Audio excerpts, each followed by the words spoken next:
Lieutenant Governor of the Commonwealth, Bill Bolling, a Republican. He's in Richmond. Great to have you with us. Hey, John, good morning. I'm here.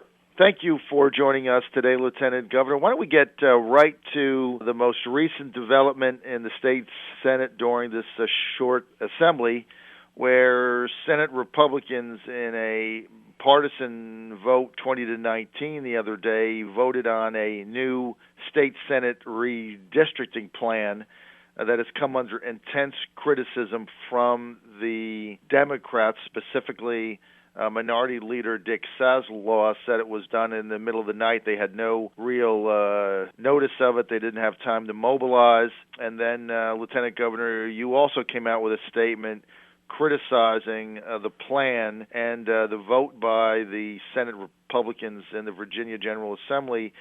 What went down there? Well, John, I think the governor and I have both made clear that this was not something that we supported. It's not really the way we think the process should unfold.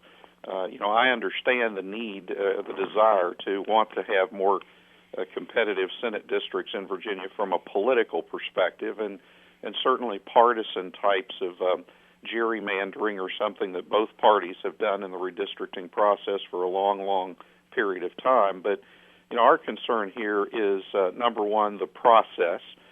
Never before, really, in the history of our state have we done a substantive redistricting plan like this in the middle of the 10-year cycle. And, my concern, one of my concerns was that it sets a very dangerous precedent that could almost create an unending redistricting spiral in Virginia. What are we going to do in 2014 if we come back with a Democratic lieutenant governor? Are we going to redo redistricting again, or what would we then do in 2015 if Republicans regain control of the Senate? Would we redo redistricting then? That type of a precedent is something we've never really seen before, and I think it could be a one that doesn't really serve the people of Virginia well, to have these districts just constantly changing. And then the second concern that I had, and I know the governor has, is that this action has really had a very negative impact on the ability of Republicans and Democrats to work together in the final month of the General Assembly session. And look, we've got some big initiatives out there, a major transportation initiative, some major reforms in K through 12 education. We've got some big decisions to make on issues like health care and uranium mining, and the list goes on and on and on. And we want the focus to be on finding solutions to those big challenges facing the state. And when you have something like this, which has really created a very deep partisan divide in the Senate, it's going to make it very difficult for us to get anything done on these big issues. So this was not something that we supported, and my hope is that the members now, whether you like the way this was done or not, my hope is that the members will be able to take a deep breath, let some of those passions die down a little bit, and in the coming days, just get the focus back on these big issues facing the state, where we really need to get some things done here in the last month of this session. Now, Mr. Lieutenant Governor, without getting into the partisan apparatus that went behind this initiative, I do think it is worth mentioning that it passed 20-19, although there are 20 Democrats in the state Senate in Virginia. So one could say, if you look under the sheets, that perhaps Senate Majority Leader Tommy Norman knew that one Democrat was missing. They also knew that if it was a tie, you would have most likely, as you've indicated, voted it down. So do you think the timing was based on the fact that there were only 19 Senate Democrats in session at the time they put this on the agenda? Well, I don't want to speak to why the Senate Republicans chose to bring it up when they did. I think that's a question that Senator Norman would need to answer. I can tell you this. I was briefed on the proposal at the beginning of the session, and I had made very clear that it was not a proposal that I could support. So, the Senate Republican caucus knew that if it came before the Senate on a 2020 vote, it was not something that I could support.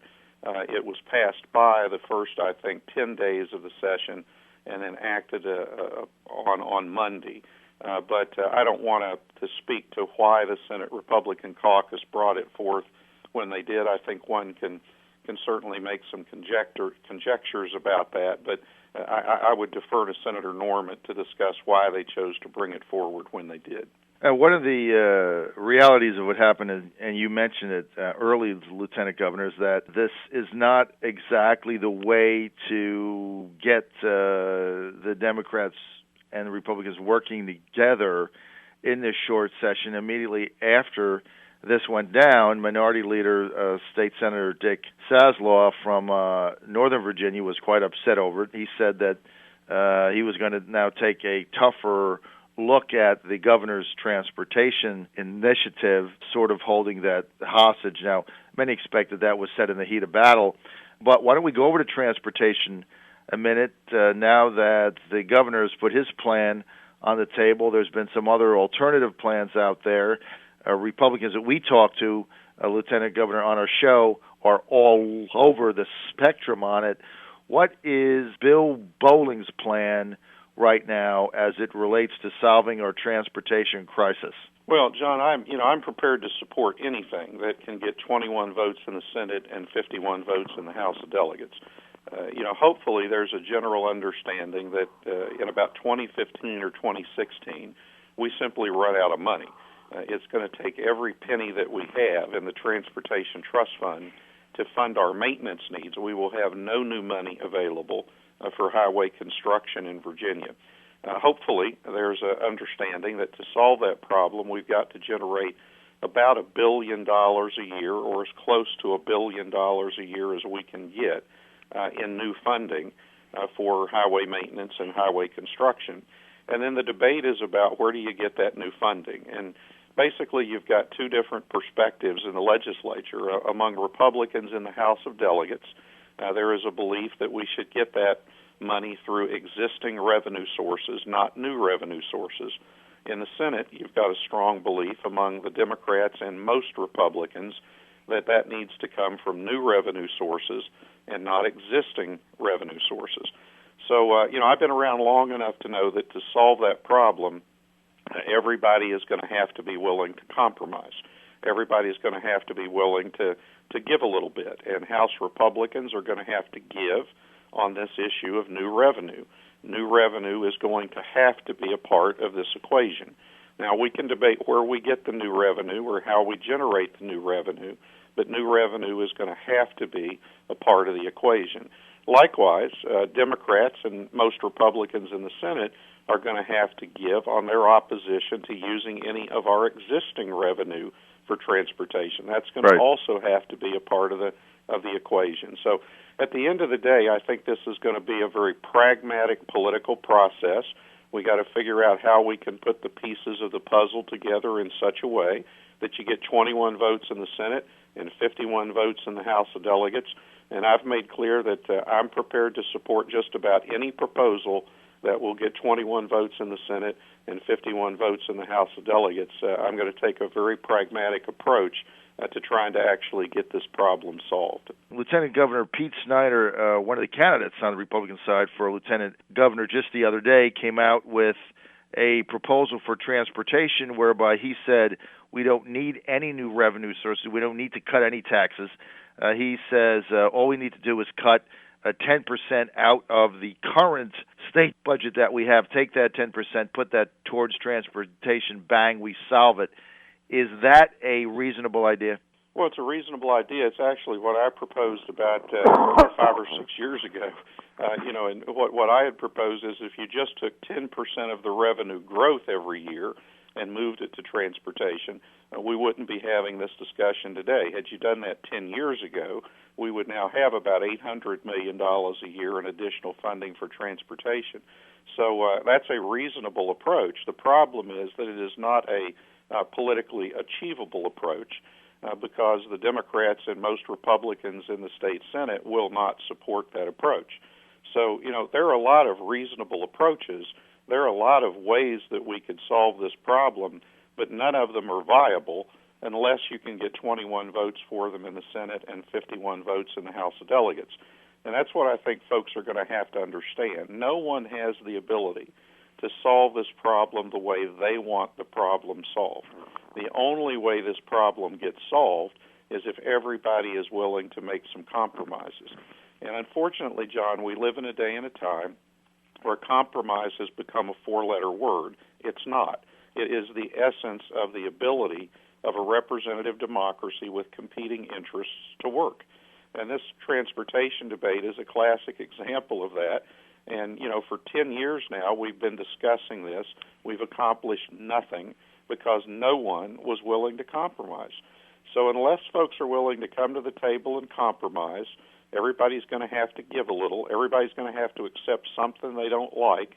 We're not going to solve the problem. And if we are willing to forge that type of compromise, it's not going to be a final product that anybody's going to like every piece of.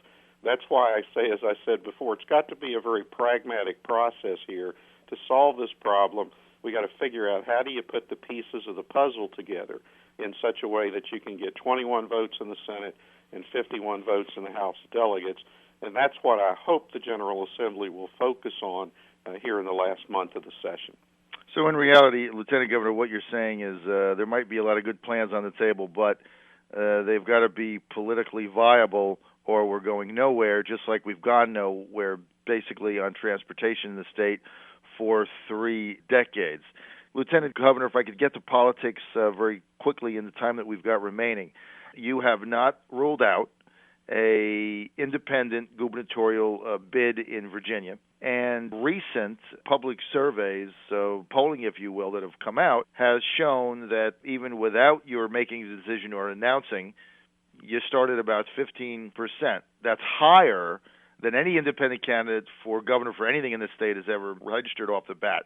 Now, the other two things with these public surveys I want to get your comment on. One is you were taking almost an identical percentage away from both leading candidates, both Democratic presumptive nominee Terry McAuliffe and Republican Attorney General presumptive nominee Ken Cuccinelli. That 16% was coming almost equally from the two candidates. The other thing is both candidates in all the surveys we've seen shows that both of them, Cuccinelli and McAuliffe, have very high negatives. Now, seeing the reality of that, where are you right now in the decision to run for governor in Virginia as an independent candidate? Well, John, let me first of all say that's a pretty good analysis of the polls, and actually, if you look at this polling data, it's pretty encouraging, and it actually confirms what we've sensed and heard for a long time, and that is that there is a general discomfortableness or uncomfortableness with these two